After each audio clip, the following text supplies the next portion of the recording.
ভালোবাসাটা অনেকটা মধুর সম্পর্ক, কিন্তু এই মধুর সম্পর্কটা কিছুদিন চলার পর সেই মধুরতাটা হারিয়ে ফেলে। আজ আমি তাই জন্য 5টা পয়েন্ট নিয়ে এসেছি, আর এই 5টা পয়েন্ট ফলো করতে পারলে তোমাদের ভালোবাসার যে সম্পর্কটা সেটা আবার মধুর হতে পারে, আবার সেই বন্ডিংটা ফিরে আসবে।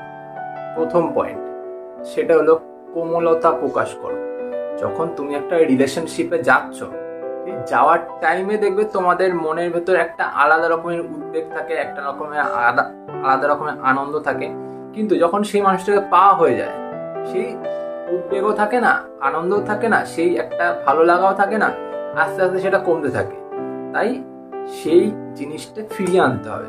আর সেটা কিভাবে? যে নিজের কোমলতাটা, তোমার ভেতরে তো একটা কোমল মন আছে, তো সেই কোমল মনটাকে বার করো, তাকে সেটা বোঝাও যে তোমার মনটাও খুব নরম, তুমি তাকে মন দিয়ে ভালোবাসো, তার ভালোবাসাটা যে কতটা সেটা বোঝাতে হবে তাকে।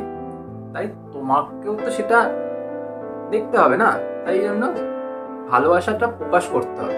ভালোবাসা প্রকাশ করার ক্ষেত্রে তার ছোট ছোট জিনিসের দাম দাও, গুরুত্ব দাও, তার কথা ঠিক মতন শোনো, তার খেয়াল রাখো, এইগুলো করো।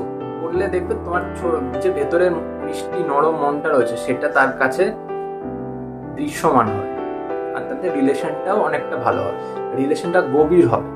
বোঝা গেল? আজকের দ্বিতীয় পয়েন্ট বা দ্বিতীয় টিপস, সেটা হলো পরিস্থিতি বুঝে কথা বলো। এমন সময়ে কথা বলো যখন দেখবে পরিস্থিতিটা ঠিক আছে, তখন তোমার মনের কথা বলো। কেমন ভাবে? আমি বুঝিয়ে দিচ্ছি। যখন দেখবে তার মনটা খারাপ, তখন তাকে একটু আনন্দ দেওয়ার মতন কথা বলো। তখন তাকে কিন্তু নেগেটিভ কথা বলো না, বা তার সাথে কোনো রুড বিহেভিয়ার করো না, বা তার সাথে কোনো ঝগড়া অশান্তির কথা বলো না। যখন সে হয়তো হাসির মুডে রয়েছে, তার সাথে হাসির কথা বলো, তার সাথে কিন্তু সেই অন্য রকমের কথা বলো না। বা সেই দেখো, যখন তুমি দেখছো যে সেই মানুষটা মুডটা ভালো আছে, তখন তুমি তোমার ফিউচার প্ল্যানিংটা তাকে বলতে পারো, সেটা কিন্তু বলতে পারো। বা তার সাথে একটা ভালো টপিক নিয়ে কথা বললে যেখানে তোমাদের উন্নতি হলো দুজনে। বোঝা গেল? এই পরিস্থিতি যেমন থাকবে, তোমার অনুকূলে থাকলে তো অনুকূল কথা বলে, তোমার প্রতিকূলে থাকলে তো সেখানেও অনুকূল কথা বলতে হবে, যাতে সে প্রতিকূল পরিস্থিতিটা অনুকূলে চলে আসে। বোঝা গেল কি বললাম? 3 নম্বর পয়েন্ট, সেটা হলো সন্দেহ। আর এই সন্দেহটা প্রত্যেকটা রিলেশনকে নষ্ট করে দেয়। সন্দেহ এক পর্যায় পর্যন্ত ঠিক থাকে, কিন্তু যখন সেটা আস্তে আস্তে আস্তে আস্তে বাড়তে থাকে না, তখন কিন্তু সম্পর্কটাকে নষ্ট করে দেয়। তুমি যদি সেই মানুষটাকে বিশ্বাসই না করতে পারো, তাহলে তুমি সেই মানুষটার সাথে তুমি সারা জীবনটা কাটাবে কি করে? সেই মানুষটার সাথে তুমি থাকবে কি করে? তাই সম্পর্ক যখন রয়েছে তখন সন্দেহ করাটা বন্ধ করে দাও।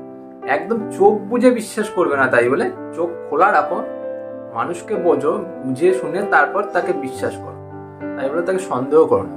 আর তুমি যেই জিনিসটা নিয়ে শিওর নও, সেই জিনিসটা নিয়ে তো সন্দেহ করবেই না। শিওর হয়ে নাও, তাকে সেটা বলো, সেখানে আলাদা ব্যাপার, কিন্তু অযথা সন্দেহ করো না, সেটা সম্পর্ককে নষ্ট করে দেয়। পয়েন্ট নাম্বার 4, আর সেটা হলো আশা কম রাখা আর আশা কম দেওয়া। দুটো বুঝিয়ে দিচ্ছি। প্রথমে আশা কম রাখা, এটার মানে হলো যে তুমি যে মানুষটার সাথে রিলেশনশিপে রয়েছো, সেই মানুষটার থেকে আশা কম রাখবে। মানে সে কিছু দেবে বা তার কাছ থেকে কিছু পাবো, এটার এক্সপেকটেশন থাকে না, সেই এক্সপেকটেশনটা রাখবে না।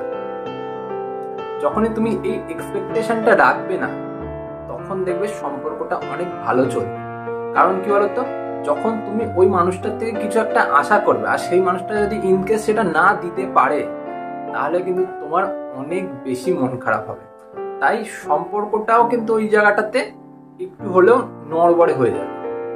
তাই কোনো সময় আশা রাখবে না যে সেই মানুষের থেকে আমি কিছু পাবো।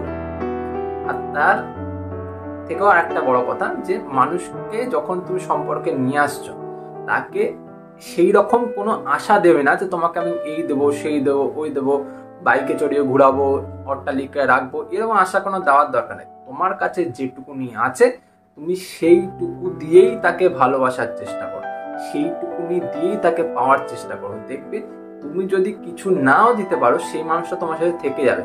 আর তুমি যদি সেখান থেকে কিছু দিতে পারো তাকে না বলে, সেই মানুষটা সেই জিনিসটা পেয়ে অনেক বেশি খুশি হবে। তাই আশা না করবে, না আশা দেবে। বোঝা গেল কি? 5 নম্বর পয়েন্ট, ভালোবাসার মানুষটা যেমন তাকে তেমন ভাবেই গ্রহণ করার চেষ্টা করো।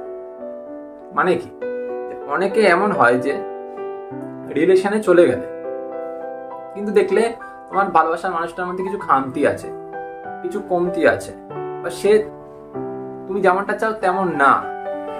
তোমার আবার ইচ্ছা হয় কি যে আমি ওকে আমার মতন করে নেব, বা আমার মতন করে ওকে তৈরি করো। এটা ভুল করা। কারণ কি, ও যেমন, তুমি যদি তাকে তেমন ভাবেই মেনে নাও যে হ্যাঁ, ও যদি কারোর সাথে রিলেশনে গিয়ে থাকে বা ওর সাথে যদি কারোর সাথে কিছু হয়ে থাকে, তো আমাকে সেই হিসাবেই মেনে নিতে হবে। কারণ সে সেই মানুষটার সাথে আগে রিলেশন করে এসছে, বা তার সাথে সে আগে থেকে এসছে, সেটা তোমাকে মেনে নিতে হবে। সে যেমন, তাকে সেই হিসাবে মেনে নিতে। আমি এটা একটা উদাহরণ সমেত বললাম। তো আমরা কোনো সময় এক্সপেক্ট করতে পারি না যে এই মানুষটা আমার মতোই হবে। তাকে তো তুমি একদম ছোট থেকে চেনো না, বা ছোট থেকে তোমার সাথে সে মানুষ হয়নি, তাই না? সে তো আলাদা একটা পরিবারের মানুষ, আলাদা একটা পরিস্থিতিতে মানুষ, আলাদা বন্ধু বান্ধবের সাথে থেকে মানুষ। তাই তার থেকে তুমি তোমার মতন এক্সপেকটেশন রাখতে পারো না। সে আলাদা মানুষ, আলাদা তার এক্সপেকটেশন, আলাদা রকমের তার মেন্টালিটি, সবকিছু আলাদা। তুমি তাকে ভালোবেসেছো কারণ তোমাকে তার ভালো লেগেছে। তার আচার আচরণ, ব্যবহার, তার মানসিকতা, তার চালচলন সবকিছু তোমার ভালো লেগেছে। তাই তুমি আস্তে আস্তে তার প্রেমে পড়েছো, তাকে ভালোবেসে ফেলেছো, তাই না? তাই সে যেরকম, তাকে তেমন ভাবে নিয়েই চলতে শিখবে, নাহলে তোমার প্রবলেম হবে। আস্তে আস্তে রিলেশনটাতে তুমি খাপ খাওয়াতে পারবে না। বুঝা গেল? এই ছিল আজকে আমার 5টা পয়েন্ট, যা একটা সম্পর্ককে গভীর থেকে গভীরতর করে দিতে পারে। আর সম্পর্কতে যদি মধুরতা হারিয়ে গিয়ে থাকে, মধুরতা ফিরিয়ে দিতে পারে। তাহলে যদি সম্পর্কটা তোমার ভালো করতে চাও, গভীর করতে চাও, মধুর করতে চাও, তাহলে এই পয়েন্টগুলো তুমি ফলো করো। আশা করি তোমাদের ভিডিওটা ভালো লেগেছে। যদি ভিডিওটা ভালো লেগে থাকে তাহলে ভিডিওটা লাইক করে যাও, কারণ একটা লাইক ফ্রিতে পাওয়া যায়। তাই লাইক করে যাও, লাইক দিতে কোনো অসুবিধা নেই। সাথে চ্যানেলটা সাবস্ক্রাইব করো, এই দুটোই একদম ফ্রি। আমাকে যদি সাবস্ক্রাইব করো তাহলে আমি 1000 সাবস্ক্রাইবারে পৌঁছাতে পারবো। তাই প্লিজ এইটুকুনি করে নাও। আর চলি, পরে দেখা হচ্ছে।